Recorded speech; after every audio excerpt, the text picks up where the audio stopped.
Good morning, class. So today we start our new chapter. Chapter A, Introduction to Visual Basic. यहाँ लिखा हुआ है a program is a series of introduction given to a computer to direct it carry out certain operations.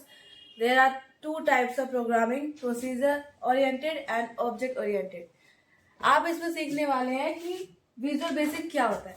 तो visual basic एक programming language है. अब आप what is the programming language? A computer language to develop computer software, यानी कि एक ऐसी language जो आपके कंप्यूटर्स के सॉफ्टवेयर को क्या करती है, डेवलप करती है. अब सॉफ्टवेयर मीन्स ऐसे डिवाइसेस जिनसे हम फिजिकली टच नहीं कर सकते, राइट. जैसे आपके कंप्यूटर दो डिवाइस में होते हैं, एक हार्डवेयर और सॉफ्टवेयर. हार्डवेयर वो होते हैं जो आपके फिजिकली हम उन्हें टच कर सकते हैं, लेकिन सॉफ्टवेयर को हम फिजिकली टच नहीं कर सकते. तो प्रोग्रामिंग लैंग्वेज एक ऐसी लैंग्वेज होती है जो आपके कंप्यूटर्स के सॉफ्टवेयर को डेवलप करती है. तो उसमें से ही आपकी एक है विजुअल बेसिक. अब आपकी प्रोग्रामिंग लैंग्वेज दो टाइप्स की होती है. कौन सी होती है? एक होती है प्रोसीजर ओरिएंटेड और सेकंड होती है ऑब्जेक्ट ओरिएंटेड. अब आप इन दोनों के बीच में डिफरेंस समझे कि ये दोनों होती क्या है और क्या वर्क करती है ये एज अ प्रोग्रामिंग लैंग्वेज में. तो पहला आपको पॉइंट लिखा हुआ है कि डील्स विद एल्गोरिथम.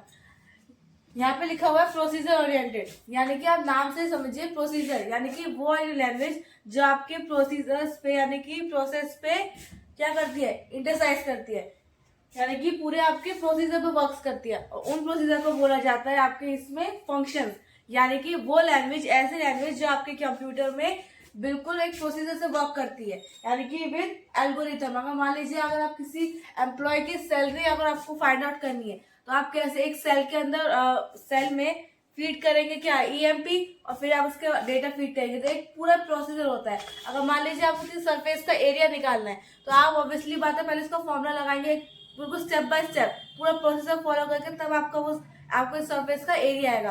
तो ऐसी लैंग्वेज जो डील करे आपकी बिल्कुल एल्गोरिथम से, तो उन्हें बोलते हैं हम procedure oriented language. Second point है यहाँ पे programs are divided into functions. जो मैंने बताया कि आपके प्रोग्राम किस में डिवाइड होते हैं, ये फंक्शंस में. फंक्शंस यहाँ मीन्स सेट ऑफ इंस्ट्रक्शंस, यानी कि आपको कैसे काम करना है, किस तरीके से करना है. जैसे हम आपको इंस्ट्रक्शंस देते हैं और आप उस काम को करते हो, तो वैसे ही ये लैंग्वेज आपको उस सिस्टम को, उस सॉफ्टवेयर को इंस्ट्रक्शन देती है कि उसको कैसे काम करना है और किस तरीके से करना है. तो यानी कि program are divided into functions. Third है कि नीड लेस देन मेमोरी. इस लैंग्वेज के अंदर आपको जो मेमोरी होती है वो कम यूज होती है, यानी कि लेस होती है. इसमें आपको ज्यादा मेमोरी की नीड नहीं होती है. फोर्थ पॉइंट है डेटा नॉट हाइडिंग, यानी कि इस लैंग्वेज के अंदर आप अपने डेटा को हाइड नहीं कर सकते. लो सिक्योर, यानी कि ये जो लैंग्वेज होती है ये क्या है, आपकी लो सिक्योर होती है. यानी क्या होती है आपकी लो सिक्योर. ऑब्जेक्ट ओरिएंटेशन से ये लैंग्वेज क्या होती है, यहाँ पे लो होती है. अब आप सुनिए, आपने ये समझ लिया कि प्रोसीजर ओरिएंटेड क्या होती है, कौन सी होती है. अब आप देखिए ऑब्जेक्ट ओरिएंटेड क्या होती है. ये बिल्कुल इसके क्या है, अपोजिट है. ये डील किससे करती है, आपके एल्गोरिथम से, यानी कि पूरे प्रोसेस पे, यानी कि इंस्ट्रक्शंस पे ये डील करती है. लेकिन ये किससे डील करती है, आपके डेटा से. किससे डील करती है, आपके डेटा से. सेकेंड है यहाँ पे program are divided into objects. ये कैसी प्रोग्राम है कि जो आपकी लैंग्वेज किस में डिवाइडेड होती है, ऑब्जेक्ट में, और ये किस में होती है, आपके पूरे फंक्शंस पे. नाउ इसमें है नीड मोर मेमोरी. जैसे प्रोसीजर लैंग्वेज, इसमें प्रोसीजर ओरिएंटेड में आपको मेमोरी कम चाहिए होती है, लेकिन ऑब्जेक्ट ओरिएंटेड में आपको मेमोरी हाई चाहिए होती है. Data can be hide. इसमें आप डेटा को हाइड कर सकते हैं, लेकिन प्रोसीजर में आप हाइड नहीं कर सकते. फिफ्थ है हाई सिक्योर. ये आपकी प्रोसीजर ओरिएंटेशन से ज्यादा क्या होती है, सिक्योर होती है. यानी कि आपकी ऑब्जेक्ट ओरिएंटेड आपकी प्रोसीजर ओरिएंटेड प्रोग्राम से क्या होती है, ज्यादा सिक्योर होती है. ठीक है. तो आपकी ऑब्जेक्ट ओरिएंटेशन लैंग्वेज आपकी प्रोसीजर ओरिएंटेड से क्या होती है, हाई सिक्योर होती है, और ये क्या होती है, आपकी लो सिक्योर होती है. तो आपके यहाँ पे सीखा है कि आपने प्रोग्रामिंग लैंग्वेज एक क्या प्रोग्रामिंग लैंग्वेज क्या होती है, जो आपके कंप्यूटर सॉफ्टवेयर को क्या करती है, डेवलप करती है. उन्हीं में से एक आपकी लैंग्वेज दी गई है, आपको मेंशन की गई है, आपको विजुअल बेसिक. ये कौन सी लैंग्वेज होती है, जो आपके कंप्यूटर सिस्टम के एप्स और जो एप्लीकेशंस होते हैं उनको डेवलप करने के लिए, उनको क्रिएट करने के लिए, उनको मॉडिफाई करने के लिए आप कौन सी लैंग्वेज का यूज करते हैं? Visual basic. अब कोई आपसे पूछे विजुअल बेसिक क्या होती है, तो आपको सिंपली बोलना visual basic is a programming language that we use to create an application और मॉडिफाई आवर एप्लीकेशन, यानी कि अपने एप्लीकेशन यानी कि कंप्यूटर्स के एप्लीकेशंस को क्रिएट करने के लिए, मॉडिफाई करने के लिए, तो आप किसका यूज करते हैं? विजुअल बेसिक का। विजुअल बेसिक क्या होती है? Programming language. और प्रोग्रामिंग लैंग्वेज क्या होती है? आप computer language that develop computer software, यानी कि ऐसी लैंग्वेज जो आपके इस कंप्यूटर्स के सॉफ्टवेयर को डेवलप करने में हेल्प करती है। अब आपको ये सब टर्म पता होना चाहिए कि सॉफ्टवेयर क्या होते हैं, प्रोग्रामिंग लैंग्वेज क्या होती है और विजुअल बेसिक क्या होती है, तभी आप आगे का ये सब समझेंगे। आपकी प्रोग्रामिंग लैंग्वेज दो टाइप्स की होती है, एक प्रोसीजर ओरिएंटेड और सेकंड होता है ऑब्जेक्ट ओरिएंटेड। ये किस पे वर्क करती है? आपके एल्गोरिथम पे वर्क करती है, यानी कि पूरे फंक्शंस पे वर्क करती है।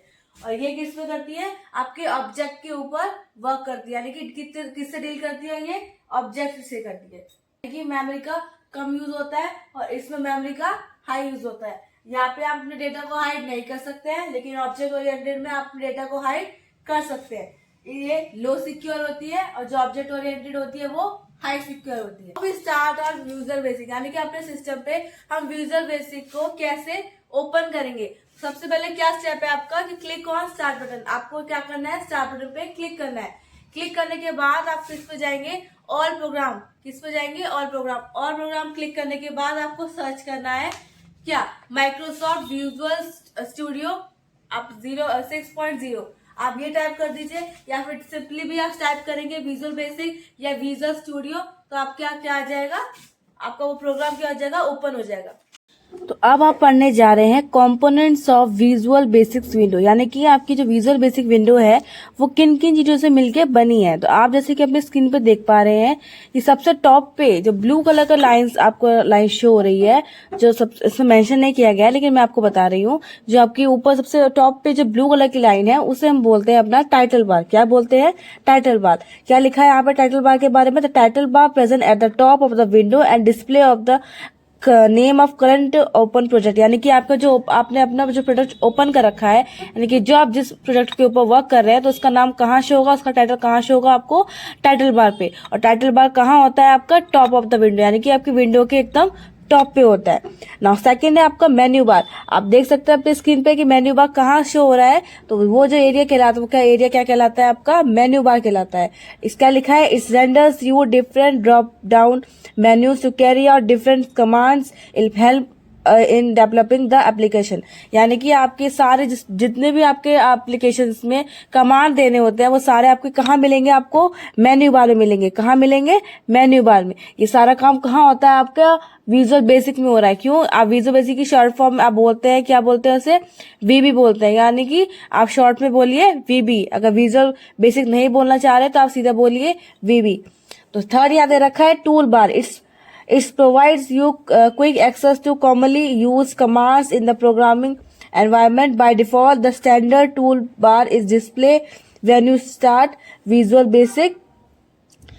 नाउ यहाँ पे आप देख सकते हैं कि टूल बार्स में कौन कौन से दे रखे हैं। ये सारे वही कमांड्स है, यानी कि वो इसमें भी वही सारे कमांड्स है जो आपके प्रोजेक्ट में आपको हेल्प करेंगे आपके एप्लीकेशंस को क्रिएट या मॉडिफाई करने के लिए, यानी कि फॉर्मेट करने के लिए जो भी आपको कमांड्स देने होते हैं वो या तो आपको मेन्यू बार में मिलेंगे या फिर टूल बार में मिलेंगे। ना फोर्थ दे रखा है यहाँ पे टूल बॉक्स। टूल बॉक्स यानी कि जो जितने भी आपके पॉइंटर्स है, लेबल्स है, चेक बॉक्स है, टाइमर है, शेप्स है, इमेज है, ये सारे आपको कहाँ मिलेंगे? टूल बॉक्स में मिलेंगे। जैसे अगर आप जब ड्राइंग करते हैं तो वहाँ पे भी आपके एक टूल बॉक्स होता है ना, जिसमें आपकी ब्रश, इरेजर, पेंट ब्रश सारी चीजें होती है। तो यहाँ पर भी यहाँ पे क्या क्या दे रखे हैं? आपकी शेप्स दे रखी है, इमेज दे रखा है, टेक्स्ट बॉक्स दे रखा है, चेक बॉक्स दे रखा है। तो ये सारी इसको क्या कहलाती है? इस विंडो का क्या कहलाता है? ये टूल बॉक्स कहलाता है। तो नेक्स्ट है आपका फॉर्म विंडो। फॉर्म विंडो एक ऐसा इंटरफेस है जिससे कि यूजर इंटरफेस करता है आपके एप्लीकेशन से, यानी कि एक ऐसा माध्यम जिससे यूजर, यानी कि आप लोग अगर आप बना रहे हैं तो आप किससे इंटरफेस करेंगे? अपने एप्लीकेशन से। जो भी आप क्रिएट कर रहे हैं उससे क्या कर पाएंगे? उससे इंटरफेस कर पाएंगे। इसके अंदर बहुत पार्ट्स कंटेन होते हैं, जैसे elements, labels, text boxes, command जो भी आपने यूज किया है वो सारे आपको कहाँ मेंशन किए जाएंगे? फॉर्म विंडो में। नेक्स्ट है आपका प्रोजेक्ट विंडो। अब compromise many forms, the list of which is shown in the project window. Project window has 3 button. कितने बटन होते हैं इसके? 3 बटन होते हैं. कौन से? View code, view object and toggle folders buttons. ये क्या करते हैं? आपका जो भी प्रोजेक्ट है वो आपको कहाँ शो होगा? आपके प्रोजेक्ट विंडो पे. अगर आप प्रोजेक्ट विंडो बना रहे हैं तो आपको यहाँ पे कहाँ शो होगा? आपका प्रोजेक्ट विंडो. आप स्क्रीन पे देख सकते हैं कि प्रोजेक्ट विंडो कहाँ शो होती है और किस तरह से डिस्प्ले होती है. नेक्स्ट है आपकी प्रॉपर्टीज विंडो. प्रॉपर्टीज विंडो आपने जैसे कि मान लीजिए आपने जो भी कमांड उस पर यूज किए हैं, चाहे ब्रशेज यूज करिए, फॉन्ट यूज करा है, फॉन्ट का कलर यूज किया है, फॉन्ट का साइज यूज किया है, तो वो उसकी क्या क्या प्रॉपर्टीज है, यानी कि आपने कितना साइज उसका रखा है, क्या कौन सा कलर आपने उसका यूज किया है, आपने ब्रश कौन सी साइज की रखी है, तो वो सब किस में शो होगा? आपको प्रॉपर्टीज विंडोज में शो होगा. ठीक है. लास्ट दे रखा है form layout window. Form layout का विंडो मतलब आपको दिख रहा होगा नीचे एक छोटी सी स्क्रीन बन रही है जिसमें आपको दिखाया गया है कि आप जैसे भी अपने एप्लीकेशन क्रिएट कर रहे हैं वो किस तरीके से बन रही है. यानी कि आप जो भी एडिटिंग उसमें कर रहे हैं, आप जो भी कमांड उसमें अप्लाई कर रहे हैं, तो एंड मोमेंट में जाके वो किस तरीके से बन रही है, किस तरीके से वो शो हो रही है. तो वो लास्ट में वो क्या दिखाता है? वो उस विंडो का क्या दिखाता है, यानी कि उस एप्लीकेशन का क्या दिखाता है? लेआउट दिखाया जाता है एक तरीके से. यानी कि आप जो भी उसमें कमांड दे रहे हैं वो सही लग रहा है, नहीं लग रहा है, तो आप उसमें उस फॉर्म लेआउट विंडो पे देख सकते हैं. तो ये सारे आपके क्या है? ये सारे कंपोनेंट्स है. ये पूरे इन सब चीजों से आपका क्या बनती है? आपकी क्या बनती है? विजुअल बेसिक की विंडो बनती है.